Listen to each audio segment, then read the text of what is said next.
ಸ್ಯಾಂಡಲ್ವುಡ್ನ ಸಂಪೂರ್ಣ ಮಾಹಿತಿಗಾಗಿ ನಮ್ಮ ಕೆಎಫ್ಐ ಯೂಟ್ಯೂಬ್ ಚಾನಲ್ನ ತಪ್ಪದೇ ಸಬ್ಸ್ಕ್ರೈಬ್ ಮಾಡಿ ಹಾಗೂ ಪ್ರತಿಯೊಂದು ವಿಡಿಯೋಗಳ ಅಪ್ಡೇಟ್ಸ್ಗಳಿಗಾಗಿ ಪಕ್ಕದಲ್ಲಿರುವ ಬೆಲ್ ಬಟನ್ ಅನ್ನು ಕ್ಲಿಕ್ ಮಾಡಿ. ಭಾನುವಾರ ರಾತ್ರಿ ನಡೆದ ಗ್ರ್ಯಾಂಡ್ ಫಿನಾಲೆಯ ಕೊನೆಯಲ್ಲಿ ಉಳಿದಿದ್ದ ಗಾಯಕ ನವೀನ್ ಸಜ್ಜು ಮತ್ತು ಶಶಿಕುಮಾರ್ ನಡುವೆ ವಿನ್ನರ್ ಆಗಲು ಬಿಗ್ ಫೈಟ್ ನಡೆದಿತ್ತು. ಕಡೆಯದಾಗಿ ಜನಾಭಿಪ್ರಾಯದ ಮೇಲೆ ಶಶಿಯನ್ನು ಬಿಗ್ ಬಾಸ್ ನಿರೂಪಕ ಕಿಚ್ಚ ಸುದೀಪ್ ವಿನ್ನರ್ ಎಂದು ಘೋಷಿಸಿದರು. ನವೀನ್ ಸಜ್ಜು ರನ್ನರ್ ಆಗಿ ಹೊರಹೊಮ್ಮಿದ್ರು. ದಿ ವಿನ್ನರ್ ಶಶಿಕುಮಾರ್ 50 ಲಕ್ಷ ರೂಪಾಯಿ ಮತ್ತು ಆಕರ್ಷಕ ಟ್ರೋಫಿಯನ್ನು ತಮ್ಮದಾಗಿಸಿಕೊಂಡರು. ಈ ಸಂದರ್ಭದಲ್ಲಿ ಕುಟುಂಬ ಸದಸ್ಯರು ಮತ್ತು ಅಭಿಮಾನಿಗಳ ಸಂಭ್ರಮ ಮುಗಿಲು ಮುಟ್ಟಿತು.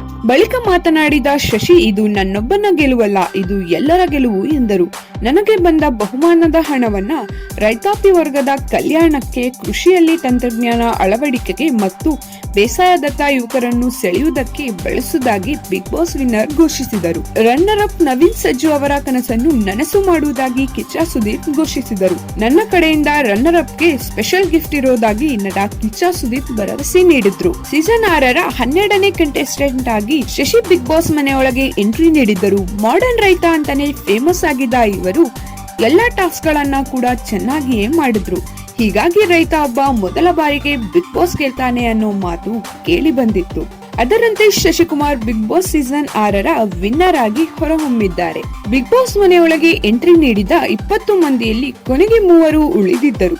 ಕವಿತಾ ಮೊದಲು ಮನೆಯಿಂದ ಹೊರಬಂದರು. ಶಶಿ ನವೀನ್ ನಡುವೆ ಪೈಪೋಟಿ ಏರ್ಪಟ್ಟಿತ್ತು. ಗಾಯಕ ನವೀನ್ ಸಜ್ಜು ಅವರೇ ವಿನ್ ಆಗುತ್ತಾರೆ ಅನ್ನೋ ಅಭಿಪ್ರಾಯ ಬಹುತೇಕರಲ್ಲಿತ್ತು.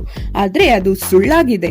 ಮಾಡರ್ನ್ ರೈತ ಶಶಿ ಬಿಗ್ ಬಾಸ್ ವಿನ್ನರ್ ಆಗಿದ್ದಾರೆ. ಈ ಸಂಬಂಧ ಸೋಷಿಯಲ್ ಮೀಡಿಯಾದಲ್ಲಿ ಭಾರಿ ಚರ್ಚೆ ನಡೆದಿದೆ. Shashi Bigg Boss winner, Naveen Sajju ಜನರ ದಿಲ್ದಾರ್ ಎಂಬ ಡೈಲಾಗ್ ಹೊರಬೀಳುತ್ತಿದೆ.